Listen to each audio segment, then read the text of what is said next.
Are we on? I um, I guess so.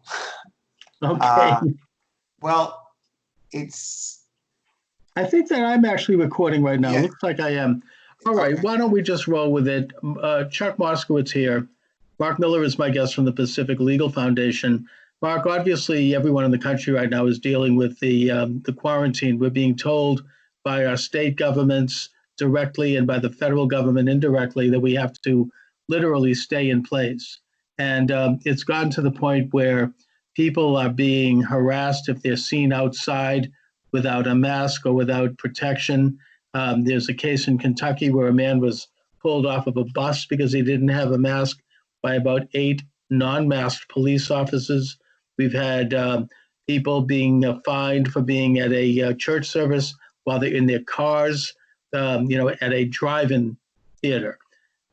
What is the constitutional element to this? I mean, can governments do this literally, legally? I mean, I understand they may bring it up as a matter of persuasion, but what are the legal grounds by which governments have to do this? Sure. So, Chuck, as your listeners know, at Pacific Legal Foundation, we are constitutional lawyers. We represent people at no charge in fights with the government when the government does unconstitutionally restrict their rights, oftentimes free speech or property or economic liberty. Here, so what I did here when this, a month ago became clear that it was going to be a unique event to all of our lives, this is not something anyone has seen in 100 years. I decided to look at precedent and history to see what can the governments do, particularly the state governments and the federal government to a certain extent, but what can the state governments do? And in fact, going back to the time of our founding fathers, there was no question that the states had the quarantine power and could, in trying to bend the curve, as we say today. I don't know that they would have called it that back then, but in order to try and tamp down the contagion, they could restrict movement pretty significantly. And our founding fathers understood that.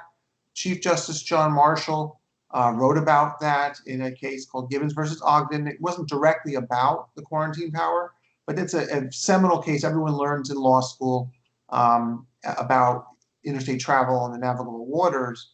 But he mentions things that are federal power and things that are state powers. And one of the state powers he describes as being clearly state power is the ability to quarantine. And so there's no question, in general, the states have authority to restrict liberties to avoid the spread of the contagion as best we can. But the examples you're giving, then you're getting into not just do they have the authority to do so, but are they doing it properly? So number one, they have a compelling reason to restrict constitutional rights. But then number two, are they restricting them in a reasonable way, in what we sometimes call the least restrictive way? And certainly with the free exercise of religion, specifically those examples, there we've already had a federal judge say that the city of Louisville mayor was not doing it in a constitutional way when he was just prohibiting church attendance altogether. Mm-hmm. Well, I guess that first of all, I want to ask you a more procedural question about what the state right is to have a quarantine. Are there limits to that right? Is that a fiat power on the part of a governor or a state legislature? And if they do implement that right, do they not have to present a case for justifying it and a very clearly defined means by which they would justify it? Because obviously they're not, they're allowing people to go out for a reason. I mean, people who are in the medical profession, obviously, grocery people, people who are, moving the ability to function altogether. So what sort of a brief does the state have to provide legally, or is it vary from state to state? Well, at bottom, to do it constitutionally, it's not going to vary state to state. Even though each state is going to handle it in its own way, they always have to make sure they're doing it in a constitutional way. But your point about what do they have to show about their means, that is really where the rubber hits the road with any of these enforcement orders, these quarantine orders. How is the government doing it? Is it doing it in a way where it truly does advance the compelling need to lower the curve or bend the curve? Or is the government going too far and just arbitrarily throwing power around to show, hey, we can do this? And one way you look at whether the means are constitutional is, are you treating similar activities differently? And particularly if one of them is a constitutionally protected activity. So again, that free exercise of religion just is a good touchstone here. If you're allowed to go to the grocery store, as you mentioned, as long as you keep socially distanced, then why wouldn't you be allowed to go to church and sit in a parking lot, as we're now adopting to this? Some churches are adopting to this church by parking lot, where the pastor is on a low frequency radio and people in the parking lot can listen. So if they're separated by their cars, then presumably they're at least as socially distanced as anybody in the grocery store. So why could you go to the grocery store but not to church? And that's where the federal judge says that's too far. That even though you have the authority to restrict rights, you can't go so far as to absolutely prohibit it, particularly when you're allowing other activities like the grocery store. And ultimately, I mean, it's, I guess that their justification for it is that it's a non-essential thing to tell someone that they're going to church according to the government is not essential. But it seems to me that that's an interference in the First Amendment. The right to assemble, the right to religion within a context of separation of people during a crisis. I mean, we don't want to see people jamming into a church either. But there were other elements of restriction that seem to be too far. For example, in Michigan, the governor has said that you cannot buy seed, in a grocery store for some reason. You can't buy American flags. You can't buy guns. In other words, it has a political side to it. And the fact that they would prohibit seed purchases, which is very strange given the fact that all over the country right now, there's a huge run on seeds because people are planting vegetable gardens in their backyards. Yeah. It seems to me to be an overreach. Is that legal? Is that constitutional in a state to designate certain things like that you can't do? Well, let's go back to that test. How does it advance the quarantine authority, which is where the government's saying we're taking on this extreme authority in the middle of an emergency to reduce the curve, to lessen the risk of contagion? Well, how does prohibiting the sale of plant seed or vegetable seed or fruit trees or what have you, how does that in any sense advance Exactly. the goal of preventing the spread of the contagion? If I can go to the grocery store to buy groceries, why can't I go to my local nursery and buy plant seeds, for example? Of course. As long as, again, we're socially distanced. And that's where I think that the governor of Michigan is in a lot of trouble on that. I'm just predicting. Oliver Wendell Holmes, one of our great justices, used to say that a lawyer's job is to predict what the court will do, that the law is just a prediction of what the court will do. And if I had to predict, if a court faces that particular issue with that seed ban, I think it would be thrown out. Same with the flag, and same certainly with the Second Amendment. It's one thing to demand that going into a gun store, you be socially distanced and observe all proper, laws that have been passed in terms of waiting periods and what have you, and background checks. Of course. But to just prohibit it altogether, that's probably going to be said by the courts to go too far, because it's not really advancing the goal of reducing the curve. It's just the government saying, I've got power now and I'm going to use it. Exactly. And it's not just unconstitutional, Chuck, I should say, but it's also not wise, because if the government really thinks there's a risk here, a significant, severe risk of hundreds of thousands of deaths, which they said a month ago, then the government needs to be wise to make sure that people want to abide by these restrictions. If the government just seems to be acting arbitrarily, people are not going to observe the reasonable orders. They're just going to say, I'm not going to listen to anything. So exactly. And it also, from a social standpoint, it undermines the authority of the government when they go overboard. And an example of that is that right now in Michigan, there's a big protest happening where thousands of cars are jamming into the state capitol. And I think this is going on in some other states as well. I believe North Carolina and Wyoming. Yes. So, these are states. I mean, it's a natural response. They've gone overboard with the social distancing, getting into an area where I think also even in California, you can't even go outside for a while. I think they're easing that. But going outside is not a risk to anybody. It's the question is if you go too near people. And you talk about, and I've heard it said by everyone, federal, state, and otherwise, that there has to be a lowering of the curb. Is that a legal concept, or is that simply a term of phrase? In other words, once the curb is starting to be lowered, would the government be then compelled to start to ease these restrictions, or can they just continue them? Well, I think that's one of the concerns any civil libertarian, left or right, and really left or right shouldn't matter. We should care about our civil liberties. And anybody who cares about civil liberties is going to worry that a true emergency, when it does wind down, the restrictions that the public allowed because of the emergency don't go away. And really, that's part of the argument I make in my piece on whether quarantine powers are constitutional. Sure, they're constitutional in an emergency, but as the emergency goes away, then you need to get back to the proper order of things. And unfortunately, our government has shown over the 200 plus years that sometimes it likes those restrictions and it keeps them in place. And then the American people move on. We move on to other important things and don't pay attention. 9/11 is a perfect example. That we agreed to very significant restrictions on air travel. I don't know how much those restrictions are now helping, yet they're still in place, and we just sort of acceded to them, and they tend to get more and more strict. That's, power tends to accrete.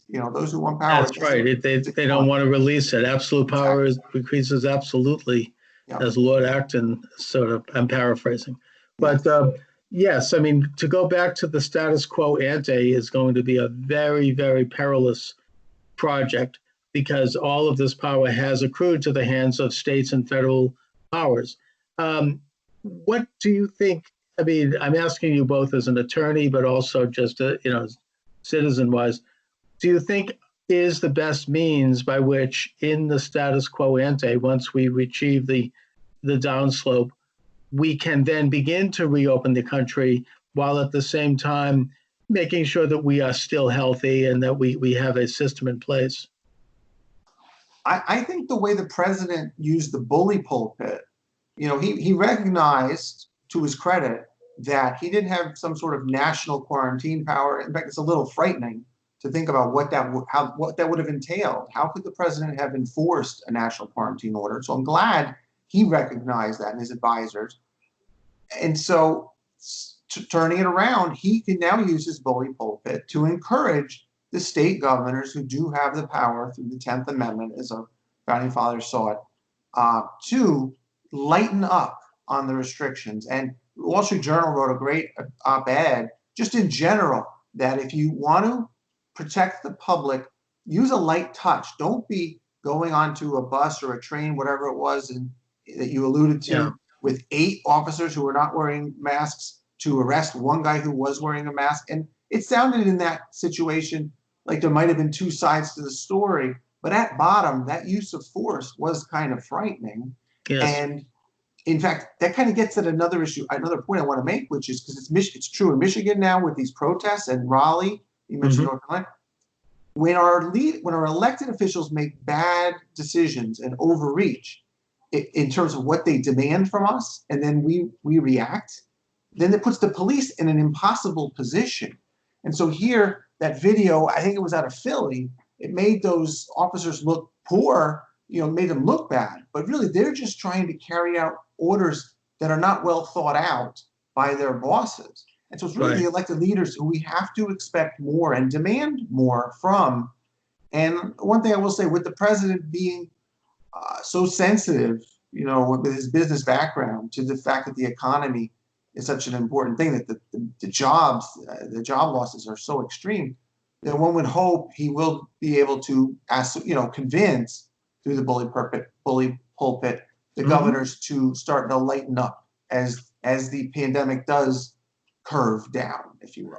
And again, I don't think it's a legal term. No, I understand. It's a social artifice, but I also am very grateful that at a time like this, and then you don't need to weigh in on this one, but that Trump is the president, because I've heard comments from liberals and Democrats, and I think that, particularly the mayor of New York and the governor of California, and others, that had the president been a liberal Democrat right now, we'd have martial law. They were pushing for the nationalization of industries, and yeah, I would even think that they might have set up concentration camps for people, not in the Nazi sense, but in the sense of putting people away who were, tested positive or people who had violated orders. So I'm glad that Trump's president, because I think his response to this has been very careful in terms of using the bully pulpit, trying to urge governors, but yet not overstepping federal powers and making sure that there's a balance between federal and state. And I almost think it's amusing to hear now liberals screaming about the 10th Amendment. You and I we've been talking about the 10th Amendment for decades. And now all of a sudden they're trotting out states' rights. It's just interesting. But it's a good development from this. Let's try to remember it because, yes, the states do have a greater constitutional power in most areas than the federal government. So I think that's a good thing. What do you think we can do, like as a matter of public policy going forward, however, to protect people once we get back? Because there is talk about a resurgence of this once the weather gets cold in the fall. I mean, they'd have to shut everything down again. And it could be worse. I mean, they'd have to shut down the colleges when they're beginning. That'd be a disaster. So how can we go forward? I know I'm asking you a question here that's both legal but also medical. But what do you think we can do as a people and as a society once we're back to normal? Well, I mean, that's certainly the $64,000 question these days. And I think that you're hearing good things. I think that elected leaders, I think they're talking about a consortium in the Northeast of states and also in the West, where they are going to try to slowly open things up. Dr. Fauci, seems that they're maybe getting ahead of things. But it seems like this summer, if the curve continues to flatten, it does give the opportunity for the states where there hasn't been the kind of severe outbreak like we've seen in New York City and even Washington State, say, and New Jersey, to give them the opportunity to open up, see what that does with the numbers. And again, Americans, I find it interesting when the governors and the president were arguing about who has the power to open the economy. I don't think any of them do. I think we do as Americans. Just because the governor lays off the gas and says, okay, people can go back to their work, not everyone's going to do it. People are going to decide for themselves what risk they're willing to take. But when I look at history, the Spanish flu was, it's anecdotal, but that was a very bad, second wave in the fall, 1918, where Spanish flu hit in the spring or late winter, spring, like we saw here, and then dwindled in the summer. I've started trying to look at old newspapers to look like 1918 World Series. I looked for pictures of the 1918 World Series. There were lots of people in the audience there, and that's September or October of 1918. And then meanwhile, it was in October 1918 when it roared back, when Spanish flu roared back, killed more Americans than World War I did. In fact, which was going on at the same time. Armistice Day was early November of 1918, and people who had been restricted at that point for a month or two in their movements then poured out into the streets.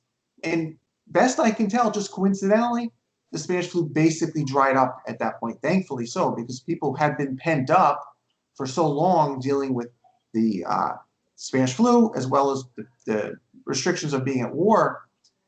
And so they were celebrating, and apparently the Spanish flu basically went away at around that time as that second wave. So do I know the answer to that question? I think people are going to have to figure it out for themselves. I think the governors are going to have to give us that opportunity. Here in Florida, our governor has tried to be a little less restrictive than others. I think he's not perfect. Nobody's perfect. I think they deserve latitude in the way they're trying to balance civil liberties against the risk of the pandemic becoming so contagious that it overwhelms our health systems. I don't envy their jobs. I will say that. I don't envy their No, it's very difficult. And I mean, if I threw in my 2 cents, I think that President Trump did the right thing in January when he restricted trade coming in, or people coming in from China, which was the epicenter of the virus at that time.